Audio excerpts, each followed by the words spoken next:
Marilah kita sambut dengan tepuk tangan yang meriah. Presiden RI Jenderal TNI Purnawirawan Prabowo Subianto secara resmi menyerahkan pesawat angkut berat Airbus A 400mm RTT Alpha 4001. Acara ini ditandai dengan penyerahan kunci pesawat secara simbolis dari Presiden Prabowo kepada Panglima Tentara Nasional Indonesia TNI. Selanjutnya, Panglima TNI menyerahkan kunci tersebut kepada Kepala Staf Angkatan Udara KSAU. Prosesi juga diwarnai dengan momen pelepasan tirai logo Skadron Udara 31 oleh Presiden Prabowo Subianto yang disambut dengan tepuk tangan meriah dari para hadirin.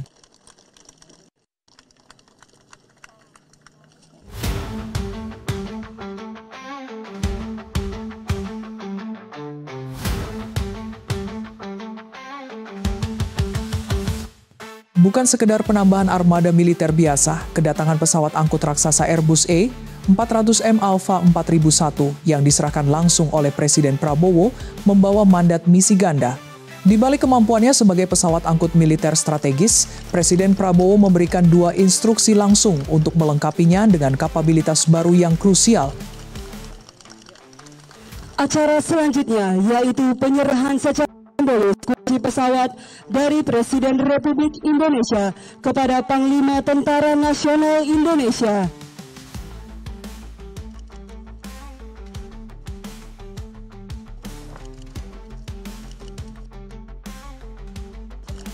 Dan selanjutnya, kunci akan diserahkan oleh Panglima Tentara Nasional Indonesia kepada Kepala Staf Angkatan Udara.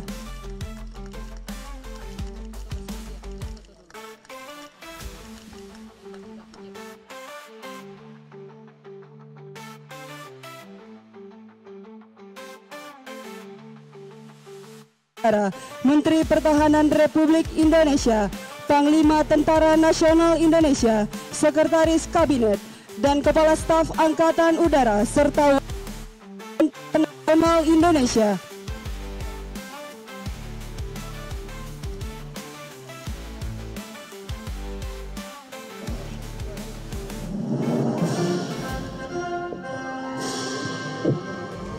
Pesawat Airbus A400M RTT dengan nomor ekor Alpha 4001 ini merupakan pesawat angkut militer multifungsi yang memiliki kemampuan impresif.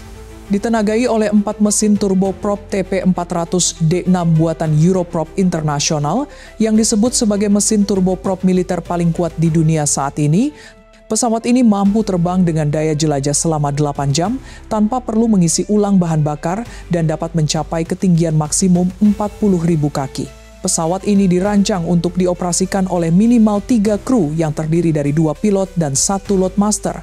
Selain itu, A400M dilengkapi dengan serangkaian sistem canggih, termasuk sistem navigasi dan komunikasi terintegrasi berbasis GPS, GNSS, FMS, dan IRS. Pesawat A400M MRTT Alpha 4001 telah datang di Lanut Halim Perdana Kusuma. Salam Raja Wali Swabuana Paksa. Sistem pertahanan diri DAS termasuk RWR, Radar Warning Receive, TCAS, dan TAWS untuk meningkatkan kesadaran situasional dan keselamatan dalam setiap misi. Selain sebagai pesawat angkut, A400M juga memiliki kemampuan sebagai pesawat tanker multi-role tanker transport untuk melakukan pengisian bahan bakar di udara air-to-air refueling bagi pesawat tempur. Pesawat ini tiba di Indonesia setelah menempuh perjalanan feri selama 3 hari dengan rute Sevilla, Spanyol, Dubai, Medan, Jakarta. Dalam sambutannya, Presiden Prabowo Subianto menyatakan rasa syukurnya atas kedatangan alutsista penting ini yang akan menambah kekuatan dan kemampuan TNI. Beliau menegaskan bahwa TNI bukan hanya alat pertahanan negara, tetapi juga garda terdepan dalam membantu masyarakat saat menghadapi bencana dan kesulitan. Untuk itu, Presiden Prabowo memberikan 2 instruksi khusus untuk pesawat A400M, segera memesan modul ambulans udara. Mengingat kemampuannya, pesawat ini dinilai sangat efektif untuk misi evakuasi medis, terutama bagi korban luka yang memerlukan operasi darurat. Wilayah kita sangat besar sebesar Eropa dengan sekian belas ribu pulau. Udara bagi kita sangat menentukan, ujar Presiden Prabowo, menekankan pentingnya peran TNI Angkatan Udara, armada strategis untuk misi dunia. Saat ini Indonesia telah mengaktifkan 2 unit pesawat A400M dan memiliki opsi untuk menambah 4 unit lagi yang sedang dalam tahap negosiasi. Presiden Prabowo juga menyoroti pentingnya peran Indonesia dalam komunitas global. Ia mengingatkan bahwa saat Indonesia dilanda bencana seperti tsunami di Aceh dan gempa di Palu, banyak negara datang membantu. Oleh karena itu, Indonesia juga harus siap membantu negara-negara lain yang mengalami kesulitan, seperti yang telah dilakukan saat gempa Turki dan misi kesehatan di Gaza. Dengan kemampuan angkut strategis dan jangkauan yang jauh, kehadiran Airbus A400M tidak hanya memperkuat pertahanan kedaulatan Indonesia, tetapi juga menegaskan posisi Indonesia sebagai kekuatan yang siap berkontribusi dalam misi kemanusiaan global.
Ya, saya kira tadi ya tradisi Angkatan Udara. Jadi mereka minta saya, tapi ya sudahlah, ini bagus. Alhamdulillah sudah mulai berdatangan ya alutsista yang penting. A400 saya kira akan menambah kemampuan kita. Tadi saya diberi penjelasan untuk C-130 kita sudah punya kontainer ambulans udara. Saya perintahkan kita segera pesan modul ambulans udara untuk A400 dan juga saya sudah instruksikan untuk diperlengkapi dengan alat-alat untuk menghadapi kebakaran hutan. Jadi ini nanti menambah kekuatan kita. TNI adalah alat negara yang ikut sangat besar peranannya dalam menghadapi bencana, menghadapi kesulitan, menghadapi masalah-masalah kepentingan masyarakat. Jadi saya kira ini akan menambah kemampuan kita. Wilayah kita sangat besar, sebesar Eropa. Kemudian sekian belas ribu pulau, ya kan? Udara bagi kita sangat-sangat menentukan dan sangat penting. semua TNI sekarang kita bangun untuk menjadi lebih efektif, tidak hanya menjaga wilayah tapi juga mengamankan dan mendukung pembangunan nasional. Saya kira itu dari saya, ya. Terima kasih. Kita sudah aktif 2 unit, kita sudah ada opsi 4 unit, kita mungkin negosiasi untuk kita tanda tangan 4 unit lagi. Ya, sementara itu. Ya. Ini bisa juga tanker udara. Ya. Skadron A400 ini akan dilibatkan dalam misi kemanusiaan di Gaza seperti drop off makanan, drop off bantuan seperti tahun lalu. Logistik, Pak. Saya kira ini mampu, sangat mampu, tapi ini saya kira lebih nanti berpengaruh atau lebih berperan dalam evakuasi yang luka-luka, yang perlu operasi dan sebagainya. Makanya kita bikin modul operasi udara, operasi ambulans udara, dan TNI saya perintahkan untuk nambah batalion kesehatan. Jadi batalion tim kesehatan tidak hanya mendukung bencana di wilayah nasional, tapi seandainya ada kemanusiaan yang terjadi, peristiwa di mana-mana, kita juga bisa hadir. Ingat waktu kita peristiwa tsunami di Aceh, banyak negara datang bantu kita. Waktu kita ada masalah di Sulawesi Tengah, ya, di Palu juga banyak negara bantu kita, ya kan? Jadi kita juga sebagai bagian dari komunitas dunia, kita harus juga bantu negara-negara dalam kesulitan. Waktu Turki gempa bumi besar, kita juga kirim 2 Hercules, dan kita siap waktu itu kirim kapal. Kita sekarang masih ada tim kesehatan di Gaza bersama UAE, Emirates, masih ada di situ. Saya kira itu dari saya. Ya, terima kasih semuanya. Ya, terima kasih. Terima kasih. Oke, thank you very much. Stop, selesai.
Terima kasih kami haturkan kepada Presiden Republik Indonesia atas berkenannya hadir dalam acara penyerahan pesawat Alpha 400 di Pangkalan TNI Angkatan Udara Halim Perdana Kusuma.